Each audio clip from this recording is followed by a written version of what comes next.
A e keni menduar ndonjëherë se pas simboleve të Greqisë moderne, pas flamurit, revolucionit dhe shtetëformimit, shihen emra, histori dhe njerëz që flisnin shqip?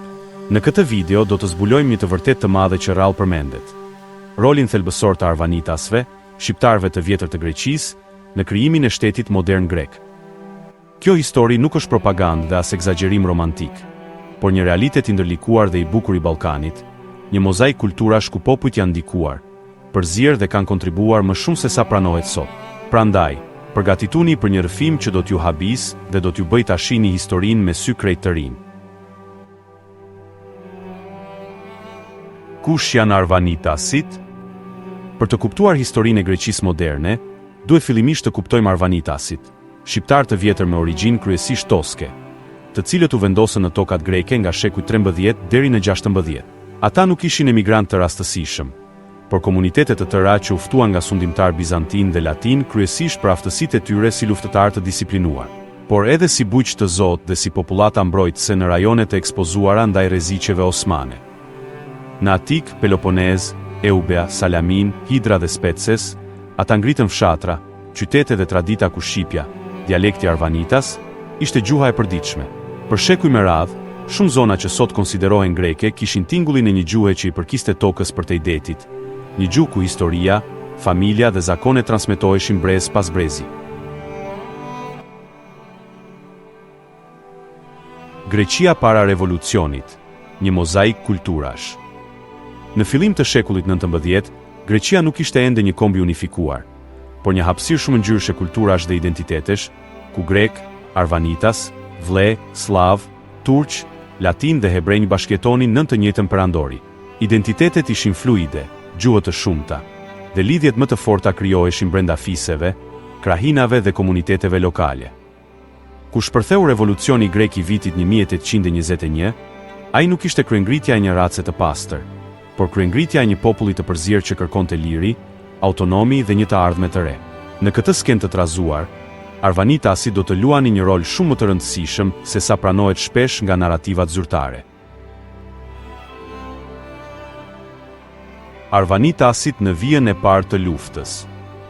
Shumë nga figurat më të mëdha të revolucionit grek kishin origjinë arvanitase, duke filluar me Teodor Kolokotroni, generali mitik që sot njihet si një nga themeluesit e Greqisë moderne. Familja e tij fliste shqip në shtëpi dhe shumica e bashkëluftëtarëve të tij ishin arvanitas. Marko Boçari, një tjetër hero, vinte nga fisi shqiptar i Sulit dhe në ditarët e tij gjenden pjesë të shkruara në shqip. Njihej për aftësinë e jashtëzakonshme strategjike dhe për trimërinë e tij legjendare. Aq sa edhe armiqtë e përshkruanin si një udhëheqës që nuk trembej kurrë dhe që frymëzonte ushtarët e tij me vetëm praninë e tij në fushë betejë. Laskarina Bubulina, gruaja e admiral nga Spetses, e cila shiti pasuritë e veta për të financuar luftën detare, bante rënje arvanitase. Laskarina Bubulina ishte aq e respektuar sa edhe komandantët meshku i hapnin rrugë. Një grua që sfidoi zakonet e kohës dhe u bë simbol i guximit, duke hedhur në luftë pasurinë, flotën dhe jetën e saj si pa kusht tjetër në historinë e mesdheut. Edhe Andreas Miaulis, komandanti i Hidras, vinte nga një familje që fliste arvanitika. Mjeshtër i detit dhe strateg i lindur, drejtoi flotën e Hydrës me një aftësi që i friksonte komandantët osman, duke kthyer fuqinë detare arvanitase në motorin kryesor të suksesit të revolucionit grek. Në shumë beteja të revolucionit, komandat jepeshin në shqip, dhe në disa zona mbi 2/3 e luftëtarëve ishin arvanitas. Pa këta njerëz, lufta e pavarësisë greke do të kishte marrë një rrjedh krejt tjetër. Ishujt shqiptar që shpëtuan revolucionin. Dy ishuj të vegjël, Hydra dhe Spetses, që në atë kohë kishin popullsi në shumicë arvanitase, u kthyen në mbështetjen ekonomike dhe ushtarake më të fuqishme të revolucionit.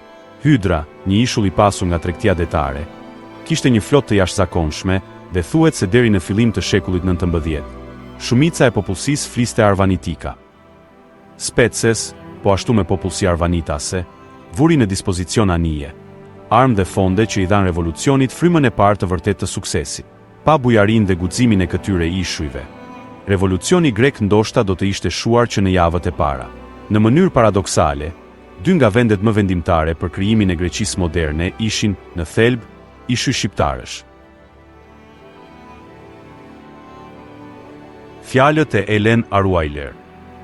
Byzantinologia e njohur greko-franceze, Elena Ruajler, ka thënë në një nga intervistat e saj më të cituara se Greqia nuk është gjak, por shpirt, dhe prandaj arvanitët, frankët, turqit të gjithë bëhen grek.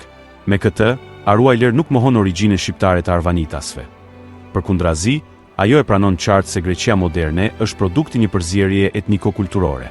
Mesazhi i saj është i thjeshtë dhe brillant. Kombi grek siç e njohim sot nuk është një trashëgim i racore, por një identitet kulturor i ndërtuar në shekullin 19, ku arvanitasit luajtën rol të pasvendësueshëm. Athina dhe Atika, një zonë e mbushur me arvanitas. Dokumentet të shumta historike tregojnë se në fillim të shekullit 19, një pjesë e madhe e popullsisë së Athinës dhe rajonit të Atikës fliste arvanitika. Ka raporte osmane, hartime europiane dhe përshkrime të udhëtarëve që flasin për fshatra të tëra shqiptare. Për lagje athinase ku shqipja dëgjohej çdo ditë, dhe për familje të mëdha arvanitase që kishin rol të rëndësishëm në administratë dhe në mbrojtjen e zonës. Edhe sot, një numër i madh toponimesh në Atik kanë origjinë shqipe. Duke na kujtuar se para se të ishte zemra e Greqisë moderne, Athina ishte pjesë e një realiteti shumë më të përzier etnikisht se sa imagjinohet. Pse identiteti arvanitas u zhduk me kalimin e kohës. Pas krijimit të shtetit grek, nisi një proces i gjatë dhe i natyrshëm i asimilimit, sepse kombi i ri kërkonte të ndërtonte një identitet të përbashkët, të lidhur me trashëgiminë e lashtë helene. Arvanitasit, të cilët kërkonin të ngriheshin shoqërisht dhe të bëheshin pjesë e strukturave shtetërore të reja, e përqafuan greqishten si gjuhë të shkollës, administratës dhe jetës publike. Me kalimin e dekadave, shqipja e tyre në formën e arvanitikes filloi të perceptohej si gjuhë fshatare dhe u shtya anash. Konfliktet e shekullit 20 mes Greqisë dhe Shqipërisë e bën edhe më të vështirë ruajtjen e këtij identiteti, ndërsa brezat e rinj preferuan ta shmangnin çdo gjë që nuk dukej plotësisht greke. Sot, shumë prej këtyre fakteve historike nuk pranohen lehtë nga një pjesë e shoqërisë greke dhe shpesh trajtohen me rezistencë, sepse prekin rrëfimin kombëtar që është ndërtuar gjatë 2 shekujve të fundit. Megjithatë, studiuesi si Elena Ruajler dhe shumë historianë të tjerë serioz i shpalosin këto detaje me dokumente, arkiva dhe burime autentike, duke treguar qartë se kontributi i Arvanitas është i pamohueshëm dhe i pranishëm në çdo fazë të formimit të Greqisë moderne. Historia, pavarësisht preferencave të sotme, flet vetë. A e krijuan shqiptarët Greqinë moderne? Tani që e kemi parë gjithë panoramën historike, mund të japim një përgjigje të sinqertë pyetjes sonë. Po, shqiptarët Arvanitas luajtën një rol të jashtëzakonshëm në krijimin e shtetit modern grek. Ata dhanë komandantët më të talentuar, flotat më të fuqishme, guerilët më të frikshëm, financimet më të rëndësishme dhe një pjesë të madhe të gjakut të derdhur për lirinë e Greqisë. Por jo, Greqia nuk u krijua vetëm nga shqiptarët. Ajo është produkt i kontributit të shumë komuniteteve. Megjithatë, pa Arvanitasit, historia e Greqisë do të ishte shkruar ndryshe dhe ndoshta nuk do të kishte marrë kur formën që ka sot. Ky realitet nuk e zbe as pak identitetin grek. Përkundrazi, e pasuron atë dhe na kujton se Ballkani është një vend ku kufit kulturor kanë qenë gjithmonë më të lëvizshëm nga sa mendojmë. Historia e Ballkanit është një histori e ndërlikuar dhe plot mozaik. Një vend ku popujt janë përzier, luftuar dhe bashkëpunuar për shekuj me radhë. Arvanitasit janë një pjesë e rëndësishme e këtij mozaiku. Një pjesë që ka dhënë shumë për krijimin e Greqisë moderne dhe që e meriton të njihet, të studiohet dhe të respektohet. Nëse kjo histori ju intrigoi, nëse doni më shumë kapituj të pazbuluar dhe rrëfime që sfidojnë narrativa tradicionale, atëherë qëndroni me ne, lini një koment dhe abonohuni për më shumë episode interesante.